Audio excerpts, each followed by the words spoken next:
The inbound processes in a warehouse include receiving and put away operations. So, what do we have to do when we receive a product in our warehouse? I recommend you to watch this YouTube video. It's a kind of advertisement video for a warehouse management system software, but it gives you a nice overview of some of the most important activities. The first activity that is mentioned here is not in the video. It's the pre-notification of truck arrival. So it is very common that trucks that make a delivery to our warehouse have to make an appointment. And for this we use a truck appointment system where the trucks book some kind of time window, a 30-minute time span where they should arrive. You find this also at a port or container terminal. Once the truck arrived at the warehouse, the goods are unloaded and stored in a staging area. In the staging area, it's not the actual long-term storage area, it's just a small storage area for the incoming trucks. We inspect the product and we check the documents. Did we receive the correct amount of products that we ordered? And checking these documents is also important to trigger later on the payment of the products, and it is also relevant for insurance things. So once a product might be damaged, then who has to pay for this damage? Is it the operator of the warehouse, or is it the trucking company, or the supplier? Therefore, checking these documents is important. If the product arrives on mixed pallets, that means on one pallet we have different types of product. We have to rearrange the pallets, the cases to different pallets, typically at least.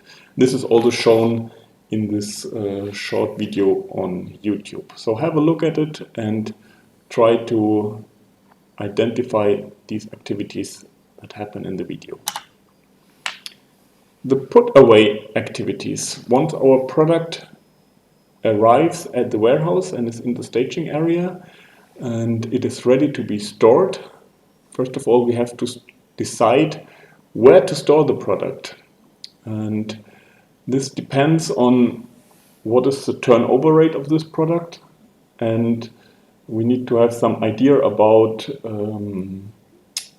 what we will do with this product in the future. Is it a high demand product? Is it a low demand product? These things need to be taken into account when we decide about where to store the products. Of course, we also need to have a very good idea about our available storage locations. So we need a good system that is at all times aware how many free locations are available. What are the characteristics of these locations? For example, how much weight can they wear? Are there additional features like, is it in a cooling location or something like that? So we need to have a good idea about the available locations at all time in order to make the storage decisions. Again, we usually do a lot of scanning. We scan the product once it arrives in the warehouse.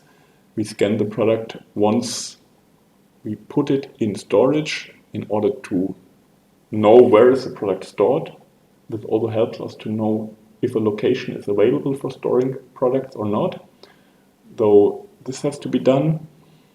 And when we move the product to the location, we also need to think about a reasonable path to do this. So in very big warehouses, the distances that we move the product inside the warehouse can be considerably long, though this also needs to be taken into account when we make the storage decision.